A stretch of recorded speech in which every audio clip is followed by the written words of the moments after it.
Pour le moment, la douleur empêche simplement Bernard Michel de faire son travail, c'est-à-dire de baisser chaque matin la barrière avant que le train ne passe, et chaque soir de soulever la même barrière après le passage du train. Bernard Michel se sent chaque jour plus faible. L'exercice de son métier devient une épreuve quotidienne. Se sentant de plus en plus mal, la douleur le pousse au délire. Des idées bizarres traversent son esprit.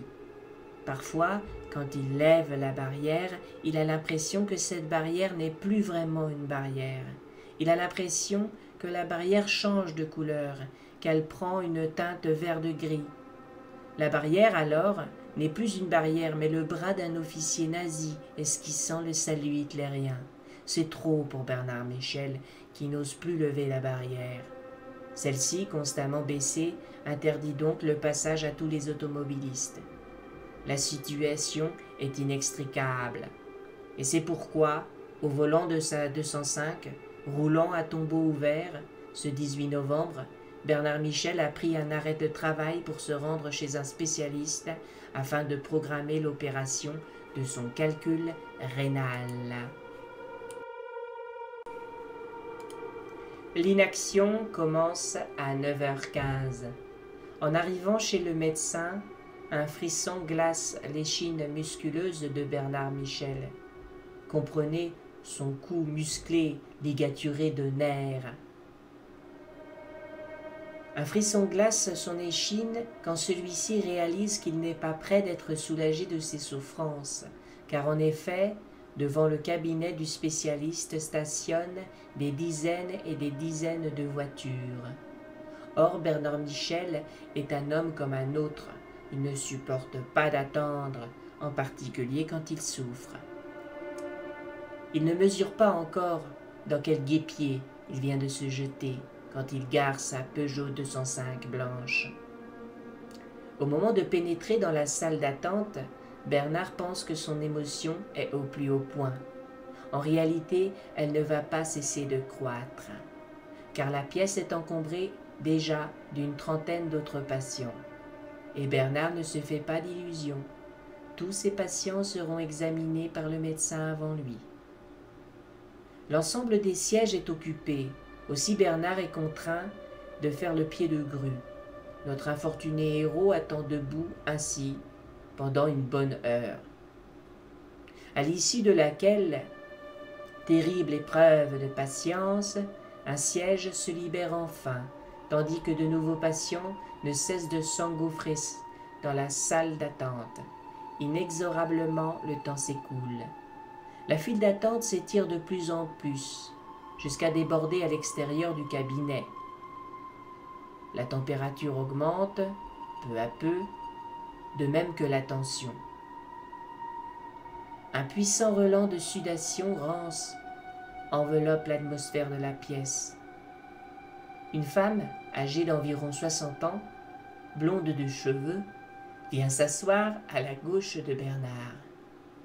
Elle tient par la main un petit garçon géniard qui passe son temps à vomir des jurons en laissant pendre de ses narines une morve filaire pigmentée par un staphylocoque doré.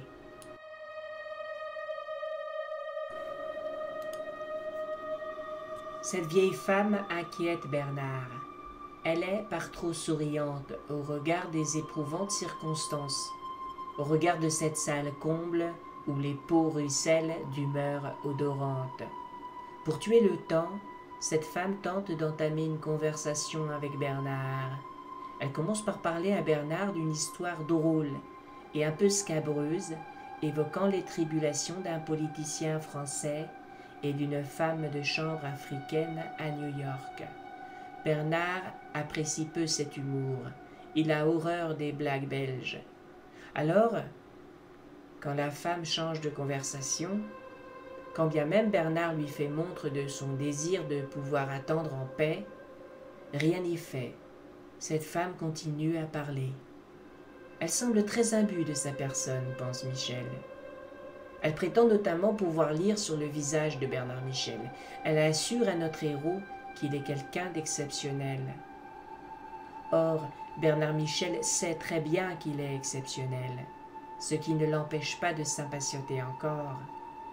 Il va sur ses 40 ans, et il soupçonne que cette femme soit une cougar, une chasseuse d'hommes.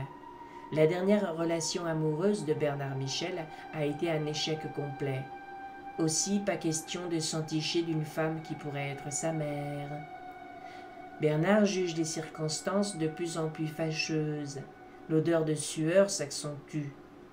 Bernard ne tiendra pas longtemps, il le sait. Il ignore les propos de la sexagénaire. Il voudrait couvrir ses oreilles de ses mains, mais n'ose pas le faire en public. Il fait donc semblant de rien, ou plutôt, il voudrait ignorer les propos de la sexagénaire, car elle lui fait plusieurs observations étranges, des remarques bizarres par leur justesse. D'abord, cette femme soupçonne que Bernard Michel n'a jamais été bon en maths. Bernard secoue la tête et émet un ricanement. La femme plisse alors les yeux. Elle se fait plus précise et devine que Bernard souffre d'un calcul. Bernard Michel hausse les épaules. Il songe que son problème est évident, que n'importe qui d'autre aurait pu déduire qu'il avait un calcul. N'a-t-il pas le teint jaunâtre et cette main qu'il garde appuyée contre son abdomen? N'est-elle pas révélatrice? Cette vieille femme est astucieuse. Elle jouit d'un sens aigu de la déduction. Bernard Michel en est persuadé. Il ne veut pas croire qu'elle puisse réellement lire sur le visage d'un inconnu, comme elle ose le prétendre.